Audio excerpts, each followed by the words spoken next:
O'Connell with the New Money Fight Club. I'm here with Khaleel Pearson. How you doing today, Khaleel? Great, man. How about yourself? Very, very good. I gotta say, you know, after the last time I seen you in the cage, I became a big fan. Man had an absolutely dominant victory. First round, I think it was a ground and pound, you know. The ref just had to peel him off. TKO. TKO, right? You wanted the KO? Yeah, I wanted the KO of the night. Oh, my God. I was so sad, but yeah. Does that feel weird to a fighter? You know, you really want to like put the man to sleep and the ref stops you before you can get that opportunity? I kind of felt like it could have got stopped a little earlier. I kind of caught him with some nice ground and pound. I kind of saw his head bouncing off the mat a little bit. He wasn't really defending himself either, so that got me worried. But urgency is a word that I've been hearing my whole camp. So once I saw that I could have finished him, I just put my foot on the gas and tried to go for it. It would have been nice to put him to sleep or maybe see some blood, but a win is a win. I was really surprised, too, because he fought Jamal Parsons Bay, who is really just an animal. If you look at his highlight reel, too, he goes into those fights with this sense of urgency, too. A lot of first-round finishes. So, yeah, that day, you just were a little bit more intense, I guess. But you seem to have urgency, but a sense of patience at the same time. Yeah, I'm never really worried when I'm in there. Like we were saying earlier, camp is the hard part. By the time we get to the cage, it's just like another day at the office. So I get in there, I'm ready to go. We had weigh-ins that day, so that was a little intense. Him not making weight and all that stuff, it played a part of the game. But I felt like once I had already made weight and like hit that, I feel like I had already won the fight. So getting in there, it was easy for me. And I'm like that, you know. First round finish, I expected that. I expected nothing less of me coming out there and dominating. So, yeah, just another day at the office. It's interesting what you just said. Camp's the hard part. You know, you're always in camp, right? Essentially, I've heard a lot of fighters say that. I'm ready to go anytime. So you just fought at the end of January, and here we are at the end of February. They had offered you a fight on this card, and you were ready to turn around. I know your last fight, you didn't take a lot of damage or anything. So you were ready to go.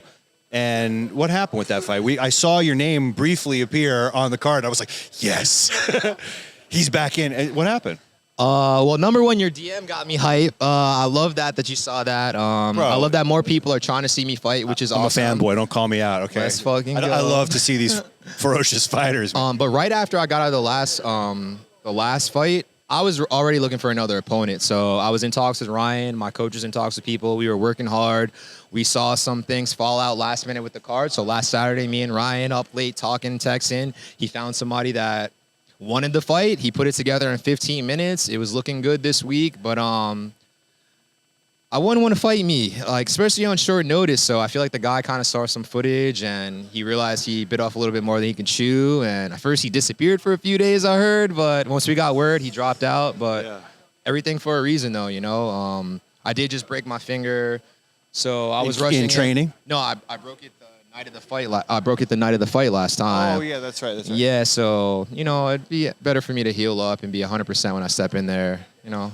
You know, we just had Danny Labastida up here doing an interview, and I heard something he said that, you know, if victory is certain, why would you take the fight? There's no honor, there's no courage in that. So, you know, I'm not sure who your opponent was going to be, but, you know, if he saw that tape and he, you know, felt a little fear about facing you, wouldn't that be more of a reason for a martial artist to step in there and test himself? Yeah, that's exactly how I feel. Like I want the tough fights. I go into every practice trying to push myself to get better. Like I want to go up and fight every fighter, no matter how good, every black belt in jiu-jitsu, because that's how you get better. So, I mean, I'm not a coward. You know, when I agree to something, even if I am scared, I'm going to fucking pull through and still do it. So, I mean, that says a lot about me and it says a lot about him, you know? Well, you know, and you train over at Matador with Marcus Bonilla, a bunch of beasts over there. So I'm sure you're probably more scared, you know, going into sparring class than you are on fight night, right? Yeah, we train with killers. That's one thing we tell ourselves every day, whether it's MMA, whether it's jiu-jitsu, whether it's Muay Thai. When you train with killers, you go in every day, you work with killers. When you go in the cage, it's easy. It's easy. Especially when you fight at disadvantage. You fight people bigger than you. You fight people with bigger longer reaches than you, better grappling, better striking, Muay Thai champs. Like, you're always testing yourself to see where you're at. So, yeah, you train with killers, you become a killer, and you go out there and you kill and you perform. So what's up next for you? Obviously, we're not going to see you in the cage tonight, unfortunately, for the fans. But we got a card coming up end of March. What do you think? Are they going to find you an opponent? Yeah, we're looking for a 145er March 30th. I love that I'm getting a lot of love from the last fight, even though I feel like I've been performing, even with the losses. So I'm excited to put on a show. Looking at that footage and seeing the faces of everyone in the crowd, of seeing my performance, that really put a battery in my back. So I'm doing better. I feel like I've been better. I've gotten better since the last fight. So ready to go March 30th.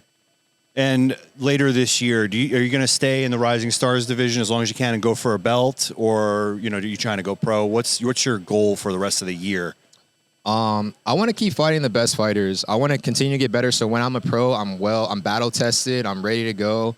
Just trying to see where it goes. Go with the flow. I want to fight March 30th. I want to fight every month if I can. And the goal is to be pro by summer. Oh, okay. The goal was to get George to get some eyes on me, some good stuff. So I'm ready to put in the work. Yeah, keep finishing him in the first round. I mean, they already know who you are, bro. Yeah, just trying to put in the work. That's all I want to do. Earn respect. That's how I respect you. You go in there, you perform, you get the respect you deserve. So that's all I'm trying to do. All right, bro. Much respect from our team. Khaleel Pearson, thank you for doing the interview. New Money Fight Club, we're out. Let's go.